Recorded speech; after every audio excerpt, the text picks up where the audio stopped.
300 ఎకరాల్లో కర్నూలులో drone city నిర్మాణం కాబోతా ఉంది. దీనికి గాను 25,000 మందికి శిక్షణ ఇస్తూ వసతులు కల్పిస్తూ ఉన్నాం.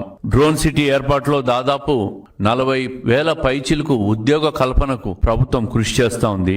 సత్యసాయి తిరుపతి జిల్లాలో తొలిసారి స్పేస్ సిటీ ఏర్పాటు చేస్తా ఉన్నాం. ఈ నెలలోనే దానికి దాదాపుగా 25,000 కోట్ల పెట్టుబడితో ఈ నెల 23వ తేదీ దాదాపుగా ముఖ్యమంత్రి గారి పర్యటన కూడా ఖరారై సత్యసాయి జిల్లాలో పెద్ద పారిశ్రామికంగా ప్రారంభించడానికి కూడా సన్నాహాలు చేస్తా ఉన్నాం. మరి ఇన్ని పరిశ్రమలు మా ప్రభుత్వం 23 నెలల కాలంలో దాదాపుగా ఒక్క రాయలసీమలో 5 లక్షల కోట్ల పెట్టుబడులు వచ్చాయి. 2.4 లక్షల ఉద్యోగ కల్పన అవకాశాలు పెరిగినాయి. రాయలసీమనే ఒక పారిశ్రామికంగానే కాకుండా ఉద్యానవన పంటల హబ్ గా తయారు కాబోతా ఉంది.